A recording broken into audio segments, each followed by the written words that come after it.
नगर निगम में पिछली मीटिंग 27 अगस्त को हुई थी और इसमें कई मसलों पर हो हंगामा हुआ था, खास तौर पर इंक्रोचमेंट को लेकर, जिसके बाद कई ट्रांसफ़र भी किए गए हैं इंस्पेक्टरों के और भी कई इशू चले थे। और सेक्टर 47 से पार्षद जसबीर सिंह लाडी ने भी कई मसले उठाए थे, जिस पर कई मामलों में मेयर ने एक्शन टेकन रिपोर्ट भी मांगी है। हमारे साथ मेयर कुलदीप कुमार हैं, उनसे खास बातचीत करते हैं।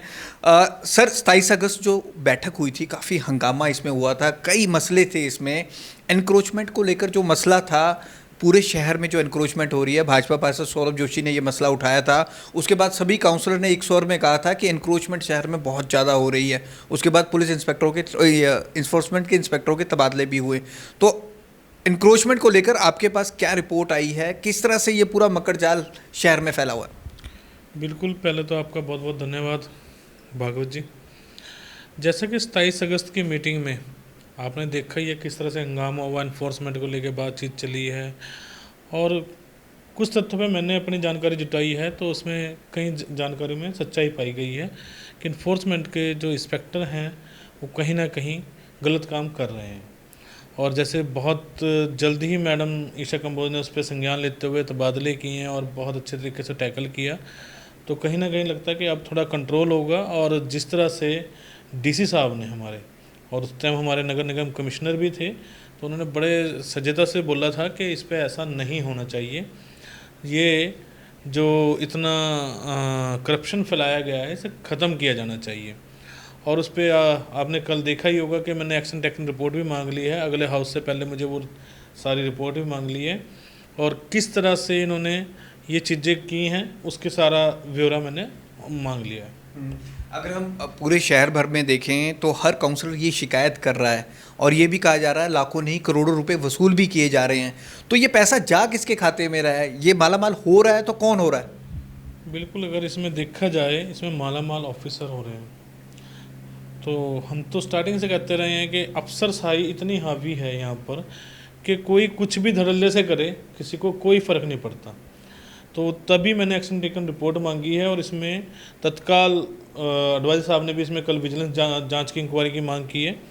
तो मैं भी चाहूँगा अगर ऐसा कुछ गलत हो रहा है तो इसमें विजिलेंस इंक्वायरी होनी चाहिए और जो लोग करप्ट हैं, कहना एक गुरप्रीत सिंह गापी भाई जी का कि जो काली भेड़ें सब में हैं, वो काली भेड़ों का पता लगना चाहिए भी ये कौन लोग हैं। मेरे साहब, ये जो आप कह रहे हैं विजिलेंस जांच की मांग की है, ये मामला बड़ा संगीन आया है कि 3200 पोस्टें हैं और 7100 आउटसोर्स पर भर्ती की गई है। मतलब इतनी पोस्टें ज़्यादा हैं। ये भर्ती की किसने है? ये धांधली हुई कैसे है? मेयर तो आप हैं, तो ये धांधली किसने की है? ये देखिए, ये इसी साल नहीं हुई हैं कि 3205 पोस्टें थी और 7184 रखे गए हैं। ये पोस्टें हौली हौली भरी गई हैं। जब हम 2021 से आए थे, हमें तो यही बताया गया था यहाँ पर जगह नहीं है। हमारा तो आज तक एक भी बंदा नहीं लगा और हम यही कहते रहे कि भी हमारा जो काउंसलर हैं इनके भी बंदे रखे जाएं। अभी मुझे लेटेस्ट पता लगा, परसों ही इन्होंने 4 डाटा एंट्री ऑपरेटर रख लिए हैं। आज अखबार के माध्यम से पता चल रहा है कि सोडी साहब ने एक अपना जो है कोई कुलीग, उसे वहाँ पर डेथ एंड बर्थ सर्टिफिकेट के लिए उसे रख लिया गया है, जबकि उसकी क्वालिफिकेशन भी उस तरह की पूरी नहीं हो रही है। तो ये सारे जांच के विषय हैं। इसमें जल्दी संज्ञान लेके आज मैं फिर दोबारा से सोडी साहब को बुला के और एक लेटर निकाल रहा हूँ कि ऐसा जो ये गलत काम हो रहे हैं इन पे कंट्रोल किया जाए और ऐसा नहीं होना चाहिए। अच्छा, जो ये डाटा एंट्री ऑपरेटर रखे गए हैं, सबसे बड़ी बात है कि एक टेस्ट होता है, एक इंटरव्यू का एक फॉर्मेट होता है, लेकिन वो भी नहीं लिया गया। बिना उसके बैकडोर ये भर्तियां हो रही हैं। क्या ये पैसों के लेन देन के बगैर हो रही हैं? इसकी भी पूरी जांच होगी? बिल्कुल बिल्कुल, ये बिल्कुल जांच होगी कि ये कैसे रखे गए, बैकडोर से एंट्री कैसे हो रही है।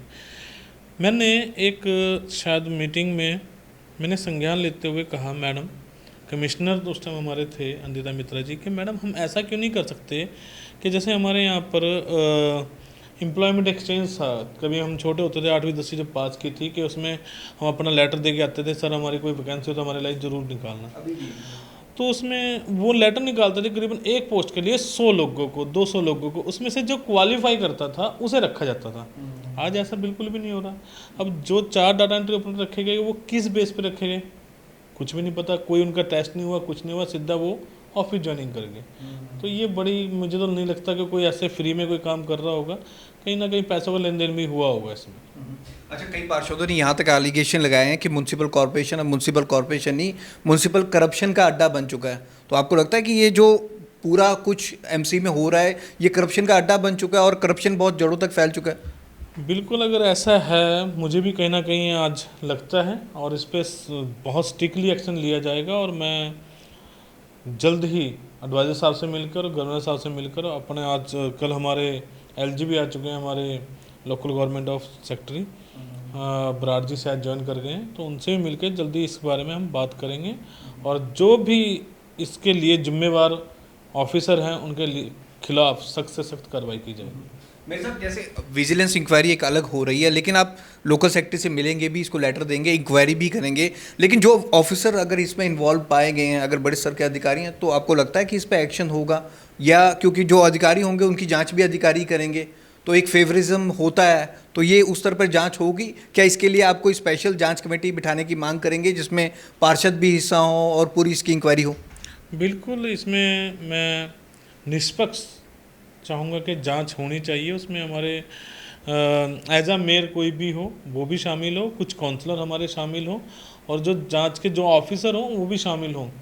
क्योंकि जांच अकेले अगर ऑफिसर के साथ छोड़ दें, जैसा आपका कहना कि फेवर भी हो जाती है, और अकेले काउंसलर के ऊपर भी छोड़ सकते हैं, तो उसमें एज अ जो भी मौजूदा मेयर होगा वो भी इसमें होना चाहिए।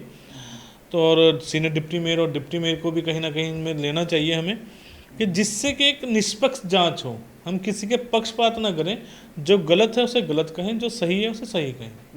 अच्छा मेरे साहब, हम देखते हैं कि हाउस की मीटिंग में हो हल्ला होता है, एक बैठक पे चर्चा होती है, लेकिन हफ्ते बाद वो वहीं पर रह जाता है। अगर इंक्रोचमेंट का ये इतना बड़ा इशू उठा है तो इस पर क्या ये अब नॉर्मलाइज ही रहेगा, जो चेकिंग है रेगुलर होगी, कि ये सिर्फ हफ्ते तक की कार्रवाई है या एक महीने की कार्रवाई है, इसको कंटिन्यू जारी रखा जाएगा और जो ये माल इकट्ठा हो रहा है इसको ख़त्म किया जाएगा, जो ये प्रथा चल रही है? बिल्कुल, ये जो प्रथा चल रही है इसे बिल्कुल ख़त्म किया जाएगा, और ये हफ्ता नहीं, अब ये रेगुलर ही चलेगा। और जो ये लोग काला धंधा चला रहे हैं सब बंद किया जाएगा और ये रेगुलर चलेगा। अच्छा, एक टाउन वेंडिंग कमेटी की मीटिंग नहीं हुई है काफ़ी सालों से, क्या ये मीटिंग अब होगी? क्योंकि लाइसेंस को लेकर वेंडर्स भी हमेशा कहते हैं कि उनके लाइसेंस ही नहीं बन रहे, वो भी क्या करें, तो उनके लिए क्या?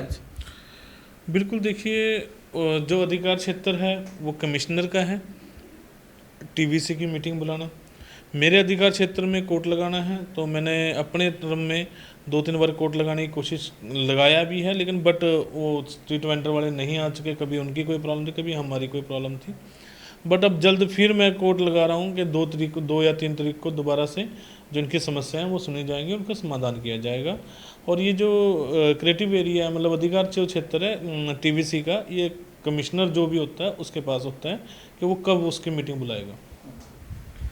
तो कई सवाल थे, 27 अगस्त को हाउस की मीटिंग हुई थी, उसके बाद कई सवाल खड़े हुए थे। म्यूनसिपल कॉर्पोरेशन में भी करप्शन की बात सामने आई थी, पोस्टों को लेकर अभी बात सामने आई थी। इसको लेकर मेयर ने कहा है कि वो इसको लेकर एक इंक्वायरी मांग करेंगे और कोशिश करेंगे जो भी इसमें सम्मिलित हैं उनके खिलाफ सख्त से सख्त कार्रवाई हो। कैमरामैन अनिल के साथ भगवत सिंह, पंजाब केसरी, जगबानी टीवी, चंडीगढ़।